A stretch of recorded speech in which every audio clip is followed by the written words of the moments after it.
ನಮಸ್ಕಾರ. ನನ್ನ ಹೆಸರು ಡಾಕ್ಟರ್ ವಿನುರಾಜ್.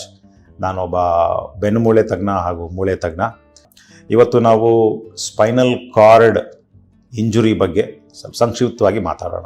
ಈಗಷ್ಟೇ ನೀವು ನೋಡಿರ್ಬೋದು, ನಮ್ಮ ಕನ್ನಡ ಚಲನಚಿತ್ರದ ನಟ ದಿಗಂತ್ ಅವರಿಗೆ ಗೋವಾನಲ್ಲಿ ಕತ್ತಿನಲ್ಲಿರುವಂಥ ಸ್ಪೈನಲ್ ಕಾರ್ಡ್ ಏನಿದೆ ಅದರಿಂದ ತೊಂದರೆ ಆಗಿ ಬೆಂಗಳೂರಿನಲ್ಲಿ ಶಸ್ತ್ರಚಿಕಿತ್ಸೆ ಆಗಿದೆ ಅಂತ ನೋಡಿರ್ಬೋದು. ಇವ್ರಿಗಾಗಿದ್ದು ಬ್ಯಾಕ್ ಫ್ಲಿಪ್ ಅಂತ ಅವರು ಮಾಡ್ತಾಯಿದ್ರು. ಅದು ಮಾಡಬೇಕಾದ್ರೆ ಅದು ಆಗಿದ್ದು.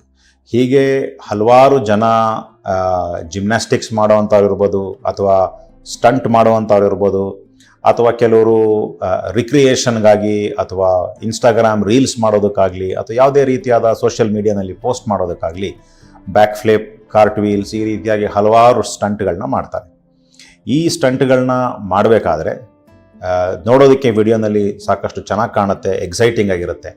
ಆದರೆ ಇದನ್ನು ನೀವು ಸರಿಯಾಗಿ ಕಾಳಜಿ ತಗೊಂಡು ಮಾಡದೇ ಹೋದರೆ ಇದರಿಂದ ಆಗುವಂಥ ತೊಂದರೆ ನಿಮಗೆ ಜೀವನ ಪರ್ಯಂತ ಮುಂದಕ್ಕೆ ತೊಂದರೆ ಮಾಡುವಂಥ ಸಾಧ್ಯತೆ ಇರುತ್ತೆ.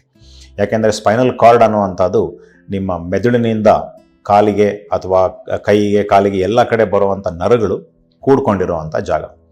ಸಾಕಷ್ಟು ಸೂಕ್ಷ್ಮವಾದ ಸ್ಟ್ರಕ್ಚರ್ ಜಾಗ ಅದು. ಆ ಸ್ಪೈನಲ್ ಕಾರ್ಡಿಗೆ ಏನಾದರೂ ತಗಲ್ತು ಅಂತಂದರೆ ಅಂಥ ಸಮಯದಲ್ಲಿ ಅದು ಡ್ಯಾಮೇಜ್ ಆಗಿ ಮುಂದೆ ರಿಕವರ್ ಆಗುವಂಥ ಸಾಧ್ಯತೆಗಳು ಕಡಿಮೆ ಆಗೋಗುತ್ತೆ. ಏನಿದ್ರೂ ಸಣ್ಣ ಮಟ್ಟಿಗೆ ಆಗಿರುವಂಥ ತೊಂದರೆ ಅಥವಾ ಆಗಿದ ತಕ್ಷಣ ಆ ತೊಂದರೆಯನ್ನು ನಾವು ಸರಿಪಡಿಸಿದ್ರೆ ಸರಿ ಹೋಗುತ್ತೆ. ಇಲ್ಲ ಅಂತಂದರೆ ಜೀವನ ಪರ್ಯಂತ ತೊಂದರೆ ಮಾಡುವಂಥ ಸಾಧ್ಯತೆಗಳು ಇರುತ್ತೆ.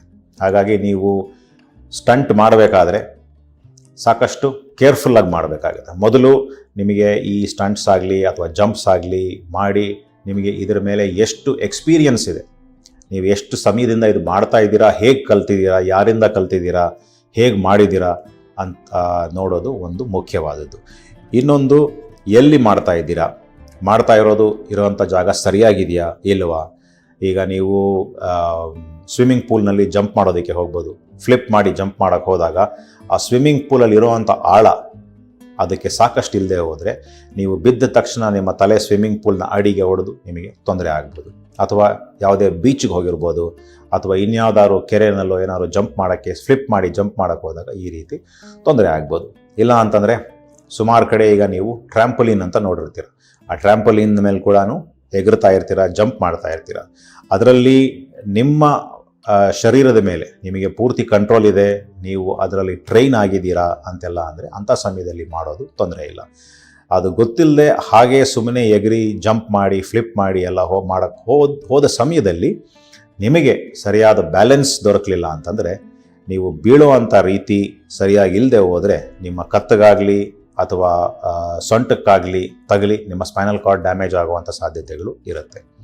ಸೊ ಇದು ಯಾವುದೇ ರೀತಿಯಾದ ಸ್ಟಂಟ್ಗಳು ಮಾಡಬೇಕು ಅನ್ನೋ ಸಮಯದಲ್ಲಿ ಸಾಕಷ್ಟು ಕಾಳಜಿ ವಹಿಸಬೇಕು, ಸಾಕಷ್ಟು ಕೇರ್ ತಗೋಬೇಕಾಗತ್ತೆ. ನಿಮಗೆ ಅದರಲ್ಲಿ ಸರಿಯಾದ ಟ್ರೈನಿಂಗ್ ಆಗಿರಬೇಕು.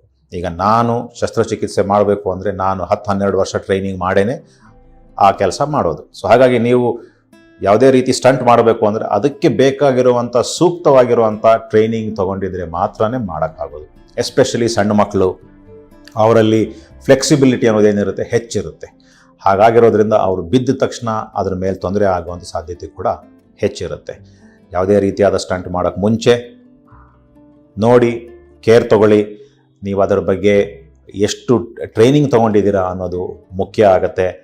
ಯಾವುದೇ ರೀತಿಯಾದ ಸಡನ್ನಾಗಿ ಸ್ಟಂಟ್ ಮಾಡೋಕ್ಕೆ ಹೋದಾಗ ನಿಮಗೆ ಅದರಿಂದ ಮುಂದೆ ತೊಂದರೆ ಆಗುವಂಥ ಸಾಧ್ಯತೆಗಳು ಹೆಚ್ಚಿರುತ್ತೆ. ಹಾಗಾಗಿ ಕಾಳಜಿ ತಗೊಳ್ಳಿ. ಧನ್ಯವಾದ.